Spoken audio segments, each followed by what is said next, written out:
Hello दोस्तों, welcome back to my YouTube channel Rohtak academy में आपका स्वागत है। तो दोस्तों, आज का ये वीडियो क्लास 12th वाले के लिए। आज मैं क्लास 12th में फिजिक्स पढ़ाने वाला हूँ।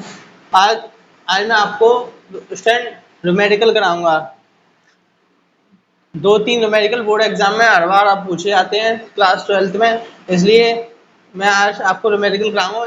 वो भी बहुत महत्वपूर्ण प्रश्न लेकर आया हूँ जो हर साल पेपर में आने के चांसेस रहते हैं, जो 2 चॉइस में आएंगे ही आएंगे। तो 2 चॉइस में बोर्ड परीक्षा में 90% आएंगे ही आएंगे। ठीक है स्टूडेंट, उससे पहले तुमने हमारे चैनल को सब्सक्राइब नहीं किया तो सब्सक्राइब कर लो और बेल आइकन दबाना न भूलें, जिससे हमारी वीडियो आपको जल्द से जल्द पहुंचे। तो पहला क्वेश्चन देखते हैं दोस्तों। पहला क्वेश्चन दिया है 200 वोल्ट के विभव पर स्थित एक बिंदु से 250 वोल्ट पर स्थित दूसरे बिंदु तक एक आवेशित कण के गति करने पर उसकी गति ऊर्जा में 10 जूल की कमी होती है। उस कण का आवेश ज्ञात कीजिए। स्टूडेंट, क्वेश्चन में पूछा है हमसे, पहले क्वेश्चन में पूछा है हमें 200 वोल्ट के विभव पर स्थित एक बिंदु से 250 वोल्ट पर स्थित दूसरे बिंदु तक एक आवेशित कण के गति करने पर उसकी गति ऊर्जा में 10 जूल की कमी होती है। उस कण का आवेश ज्ञात कीजिए।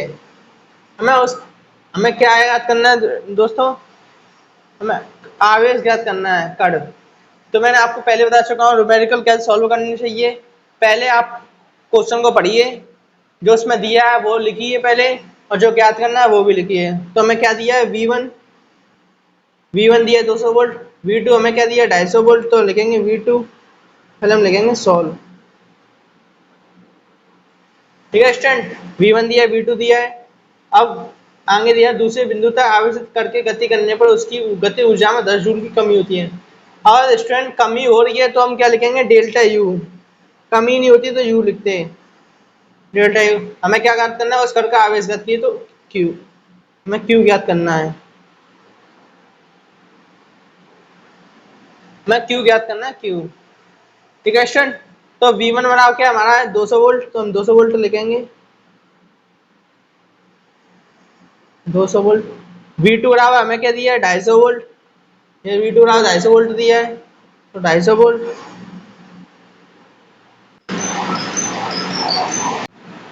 हमें वी डेल्टा यू बराबर दिया हमें 10 जूल। तो हम लिखेंगे 10 जूल, डेल्टा यू बराबर 10 जूल।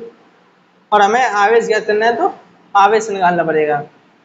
तो आपको याद हो, एक फॉर्मूला होता है U बराबर, क्या फॉर्मूला होता है, U बराबर 1/2 CV स्क्वायर। ठीक है स्टूडेंट, आपने एक फॉर्मूला पढ़ेगा, U बराबर 1/2 CV स्क्वायर।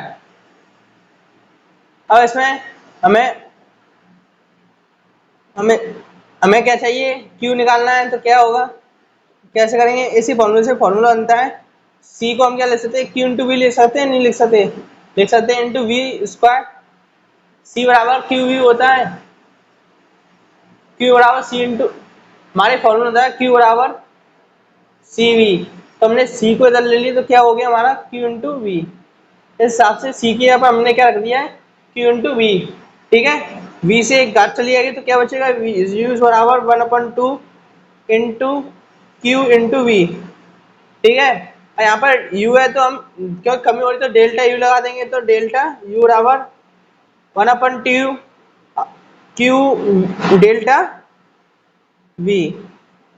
ठीक है स्टूडेंट, इसी फॉर्मूले से हम निकालेंगे आंसर।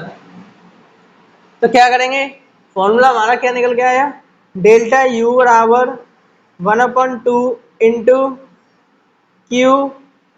अब V है तो V 2 है, तो क्या करेंगे हम, V2 माइनस V1 कर देंगे, डेल्टा V है तो।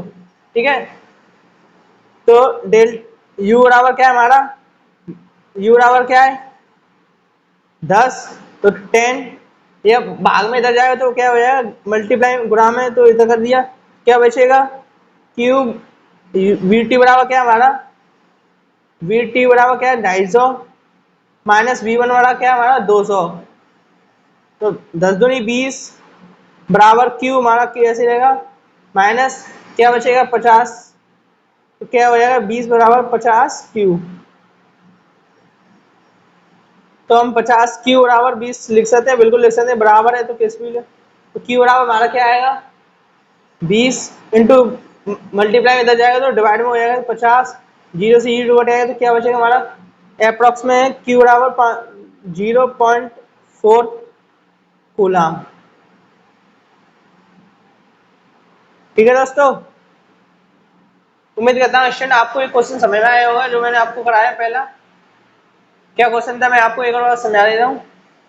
क्वेश्चन दिया था हमें 200 वोल्ट के एक विभव पर स्थित एक बिंदु से 250 वोल्ट पर स्थित दूसरे बिंदु तक एक आवेशित कण की गति करने पर उसकी गति ऊर्जा में 10 जूल की कमी होती है। उस कण का आवेश ज्ञात कीजिए। हमें आवेश ज्ञात करना था। V1 हमें 200 वोल्ट दिया था, V2 बराबर 250 वोल्ट और डेल्टा U बराबर हमें दिया था 10 जूल और Q हमें निकालना था। मेरे को एक फॉर्मूला याद होता है, U बराबर 1/2 CV²। ये फॉर्मूला था, इसी फॉर्मूले से हमने एक फॉर्मूला निकालना था, U बराबर 1/2 Q इंटू डेल्टा V। ठीक है, हमने V बराबर 1/2 ऐसे रहने दिया। C की हम क्या लिख सकते हैं, Q बराबर C हमारा होता है Q बराबर C इंटू V। तो हमने C की वैल्यू यहाँ से निकाली तो क्या बचेगा हमारा Q/V। ठीक है, तो क्या आ गया Q/V इंटू V² रख दिया, V से एक कटे आई तो क्या बचेगा U बराबर 1/2 इंटू Q इंटू V। तो डेल्टा U बराबर हमारा आ गया 1/2 Q डेल्टा V। इसी में हम मान रख देंगे सारे। डेल्टा U की वैल्यू हमें क्या दी थी 10, ये दो भाग में थे इधर जाएंगे तो मल्टीप्लाई कर लिया हमने। Q बचेगा, V2 का मान रख दिया हमने 250 वोल्ट, V1 का मान रख दिया हमने 200 वोल्ट जो हमें दिया था। 10 दूनी 20 हो गए थे। Q का Q ऐसे नहीं, 250 में 200 घटाएंगे क्या बचेगा 50, Q 20 ऐसे नहीं बराबर के बराबर 50 Q हो जाएंगे, 50 आगे Q पीछे 50 Q लिख लो, अच्छा 20 बराबर लिख लो, एक ही बात होती है तो हमने लिख लिया। तुम्हारा 50 Q बराबर 20 हो गया, 50 से मल्टीप्लाई में दे तो हमने इधर भाग में कर दिए तो Q बराबर 20/50, 0 से 0 काट दिया, 5 का हमने 2 भाग दिया तो क्या है Q बराबर 0.4 कूलम प्रति कूलम। स्टूडेंट अगर आप मात्रक नहीं लिखोगे तो आपके एक नंबर काट लेगा एग्जाम में। आप इसलिए मैं आपको हर बार बताता हूँ कि मात्रक लिखना बहुत जरूरी होता है, नहीं तो आपके एक नंबर काटे आएगा। तो आगे देखते हैं दूसरा क्वेश्चन। दोस्तों आई होप उम्मीद करता हूँ स्टूडेंट क्वेश्चन समझ में आया होगा। अब क्वेश्चन समझ में आए तो स्टूडेंट लाइक किए बिना बिल्कुल मत जाना और चैनल पर नए तो सब्सक्राइब कर लेना। ठीक है, दूसरा क्वेश्चन देखते हुए आगे हम। तो स्टूडेंट दूसरा क्वेश्चन देखिए, दूसरा क्वेश्चन हमें दिया है, ये लॉन्ग क्वेश्चन नहीं है, आप मतलब आप समझ लोगे 8-9 लाइन का क्वेश्चन तो बहुत हैवी क्वेश्चन है, बहुत सिंपल सा क्वेश्चन है, बहुत हैवी ट्रिक से समझा दूंगा आपको, चिंता मत करो, आप डरपो मत इस क्वेश्चन को देख के। छोटा सा ही क्वेश्चन है। क्वेश्चन दिया है 3.0 इंटू 10⁻⁸ एम्पियर। पहले आप क्वेश्चन समझो क्या पूछा है। -मीटर² चुंबकीय आघूर्ण की एक कुंडली को जब एक चुंबकीय क्षेत्र में इस प्रकार रखा जाता है कि उसका तल क्षेत्र के समांतर है, तो कुंडली पर लगने वाला बल युग्म का आघूर्ण 7.5 10⁻⁹ मीटर है। चुंबकीय क्षेत्र का मान ज्ञात कीजिए यदि कुंडली का क्षेत्रफल 1.5 सेंटीमीटर² तथा उसमें उसके फेरों की संख्या 15 हो तो उसमें बहने वाली धारा का मान क्या होगा। क्वेश्चन को पढ़ के हमें को ये समझ में आया कि क्या क्या हमसे दिया है और क्या क्या हमें पूछा है। ठीक है, पहले जो जो दिया पहले वो लिखते हैं। क्वेश्चन था 3.0 इंटू 10⁻⁸ एम्पियर, तो हमें दिया है m बराबर, तो पहले लिखते हैं हम सॉल्व। तो m बराबर हमें दिया है 3 इंटू 10⁻⁻10 3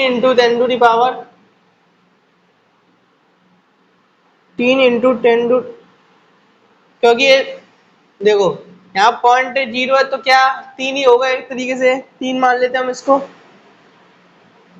तो हमने क्या लिखा है 3 इंटू 10⁻⁻8 एम्पियर -मीटर² दिया। ठीक है, और विद्युत चुंबकीय आघूर्ण की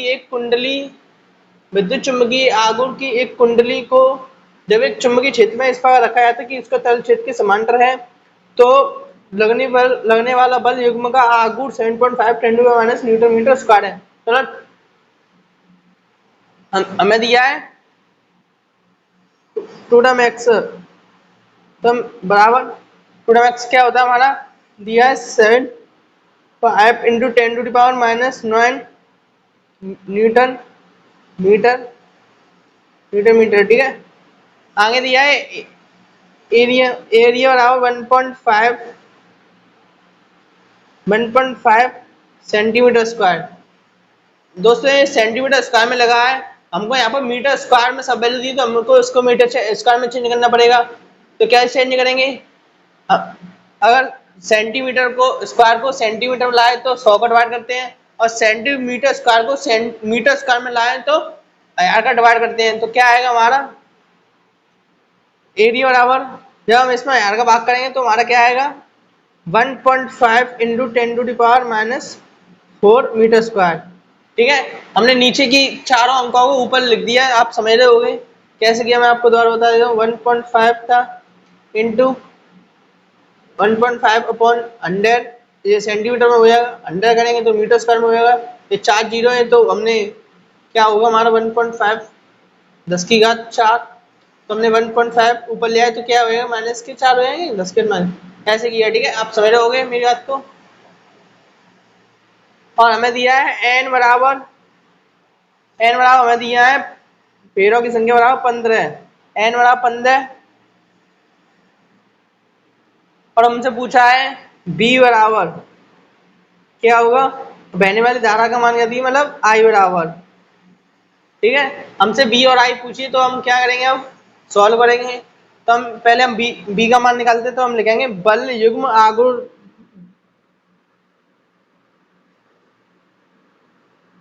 बल युग्म आघूर्ण बराबर, आपने एक फॉर्मूला पढ़ा हुआ टोमैक्स बराबर एम बी, ठीक है। तो हम जानते हैं बी के वैल्यू निकालेंगे तो बी बराबर क्या होगा, टोमैक्स बराबर अपॉन एम। तो मान रखते हैं हम टेमैक्स का मान क्या हमारा 7.5 इंटू 10⁻⁹ अपॉन एम का मान क्या है हमारा 3 इंटू 10⁻⁸, ठीक है।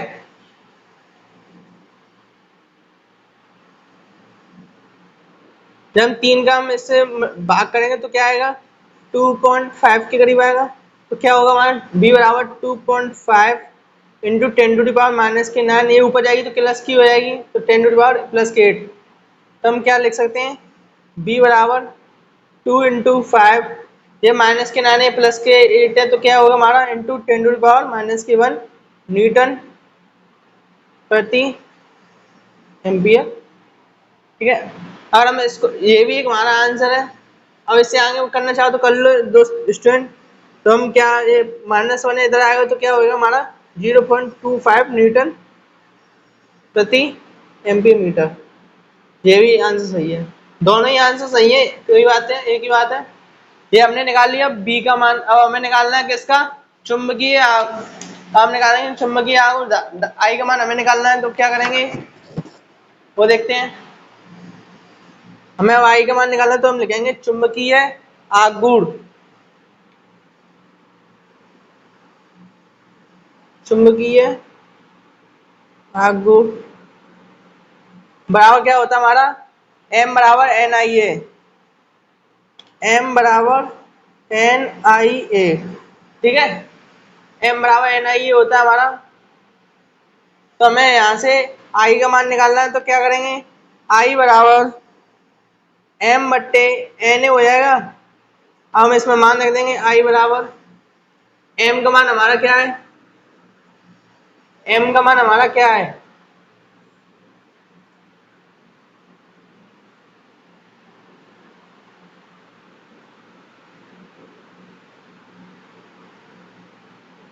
m का मान हमारा है 3 into 10⁻⁻8 upon N A, N का मान क्या है 15, ए का मान 1.5 इंटू 10⁻⁴ है।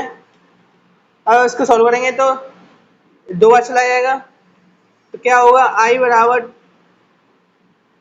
2 इंटू 10⁻⁸ इंटू माइनस का ये 2 बचाएगा तो क्या होगा +4 अपॉन में नीचे 15, 15 से 2 बार भाग करेंगे तो क्या आएगा 0.13, ये अप्रोक्सीमेट 133 के करीब आएंगे। आगे देखते हैं तो क्या होगा हमारा आई बराबर 0.133 इंटू माइनस के 8 है प्लस के 4 है तो क्या होगा 10⁻⁻4 होगा कि नहीं होगा? हो यस। आई बराबर, अब ये पॉइंट में इधर जाएगा तो क्या हम इसको वन को पॉइंट को हम वन के पीछे कर लें तब सही रहता है। तो क्या लिखेंगे 1.33 इंटू 10⁻⁻4 इंटू 10⁻⁻1 है क्योंकि इधर आया किसका है तो क्या -1 होगा और इधर जाता तो +1 हो जाता। तो आगे लिखते हो तो आई बराबर हमारा क्या हो जाएगा 1.13 इंटू 10⁻⁻के 4 -के तो क्या होगा -5। ठीक है दोस्तों, इसका मात्रक एम्पियर। मात्रक बहुत लिखना जरूरी होता है, मैं आपको बता चुका हूँ। मात्रक नहीं लिखोगे तो आपको एग्जाम में आपके एक नंबर काट लेगा, इसलिए। तो ये था हमारा चुंबकीय आघूर्ण निकालना है। मैं आपको एक बार बता दूं चुंबकीय आघूर्ण कैसे निकालना। चुंबकीय आघूर्ण का एक फॉर्मूला होता है M बराबर NIA। तो हमें यहाँ से आई का मान निकालना क्योंकि आई की वैल्यू हमें निकालनी है। M का मान M/NA हो जाएगा। तो आई बार क्या होगा हमारा M का मान रख दिया हमने 3 इंटू 10⁻⁻8 अपन N का मान हमें 15 दिया था। 15 दिया इंटू 10 इंटू A का मान हमने रखा 1.5 इंटू 10⁻⁻4। आई बराबर 3 से 1.5 से 2 3 आ जाएगा तो 2 इंटू 10⁻⁻8। ये -4 से ऊपर जाएंगे तो प्लस के नीचे 15 गया। 15 से हमने ये काटा 0.1 अप्रॉक्स में आएगा 13। ऐसे हमने आई बराबर 0.133 लिख दिया इंटू 10⁻⁻8 प्लस के 4 तो क्या होगा -4। ये 1 से पहले इधर था तो हमने 1 के इधर खिसका दिया एक, और इधर खिसकाएंगे तो -1 जुड़ जाएगा और इधर करते तो +1 होता। मल्टीप्लाई में आई बराबर 1.33 इंटू 10⁻⁻4 इधर खिसकाया इसलिए 10⁻⁻1 लग दिया। आई बराबर 1.33 इंटू -4 है तो -5 एम्पियर। ठीक है दोस्तों, मैं आपको क्वेश्चन वाला बल युग्म आघूर्ण कैसे निकाला वो बता दे रहा हूँ। बल आघूर्ण पहले हमने बल आघूर्ण में टी एम को बराबर एम बी बराबर हमने 10x बनाया में मान रख दिया इनमें काट पीट करके। दोस्तों हमें पता है कि मात्रा लिखना बहुत जरूरी होता है, इसलिए मैंने आपको मात्रा बहुत लगाया। तो आगे देखते हैं हम दोस्त। आई उम्मीद क्वेश्चन समझ नहीं आया हो तो क्वेश्चन प्लीज कमेंट करके बता देना, मैं आपको दोबारा समझा दूंगा। ठीक है, आगे देखते हैं हम तीसरा क्वेश्चन। अब तो दोस्तों एक तीसरा क्वेश्चन हमारा स्टूडेंट, तीसरा क्वेश्चन हमें दिया है, मोस्ट इंपोर्टेंट क्वेश्चन है इसलिए मैं आपको बता रहा हूँ। मोस्ट इंपोर्टेंट क्वेश्चन है दोस्त स्टूडेंट है, आपको इसलिए पढ़ के बिल्कुल जाना है इस तीसरे क्वेश्चन को। क्वेश्चन दिया है चुंबकीय क्षेत्र रेखाएं परस्पर प्रतिच्छेद नहीं करती हैं, समझाइए। तो चुंबकीय क्षेत्र रेखा वो परस्पर प्रतिच्छेद नहीं करती हैं, ये समझाना है। तो दिया है यदि दो कब नहीं तो हमने समझाया यदि दो क्षेत्र रेखाएं एक दूसरे को काटेंगी तो कटान बिंदु पर दो स्पर्श रेखाएं खींची जा सकती हैं। जब दो क्षेत्र रेखाएं एक दूसरे को काटेंगी तो कटान बिंदु पर दो स्पर्श रेखाएं खींची जा सकती हैं, जिसका अर्थ यह हुआ कि कटान बिंदु पर परिणामी चुंबकीय क्षेत्र की दो दिशाएं होंगी। जिसका अर्थ यह होगा कि कटान बिंदु पर परिणामी चुंबकीय क्षेत्र की दो दिशाएं होंगी, जबकि किसी भी बिंदु पर परिणामी चुंबकीय क्षेत्र की केवल एक ही दिशा होती है। अतः दो क्षेत्र रेखाएं एक दूसरे को कभी नहीं काटेंगी। समझे स्टूडेंट, आपको दोबारा समझा देता हूँ। क्वेश्चन पूछा था हमसे चुंबकीय क्षेत्र रेखाएं परस्पर प्रतिच्छेद नहीं करती, समझानी है। इसका उत्तर है यदि दो क्षेत्र रेखाएं एक दूसरे को काटेंगे तो कटान बिंदु पर दो स्पर्श रेखा खींची जा सकेंगी, जिसका अर्थ यह हुआ कि कटान बिंदु पर परिणामी चुंबकीय क्षेत्र की दो दिशाएं होंगी, जबकि किसी भी बिंदु पर परिणामी चुंबकीय क्षेत्र की केवल एक ही दिशा होती है। अतः दो क्षेत्र रेखाएं एक दूसरे को कभी नहीं काटेंगी। क्वेश्चन ये आज की क्लास का लास्ट क्वेश्चन है। अब कोई भी क्वेश्चन समझ नहीं आया तो प्लीज कमेंट करके बता देना। अब वीडियो अच्छा लगा तो वीडियो को लाइक करना और चैनल पर नए हो तो सब्सक्राइब कर लेना। वीडियो को ज्यादा से ज्यादा दोस्तों शेयर करें और प्लीज दोस्तों, ठीक है, मिलते हैं नेक्स्ट वीडियो नेक्स्ट टॉपिक के साथ। तब तक के लिए जय हिंद जय भारत।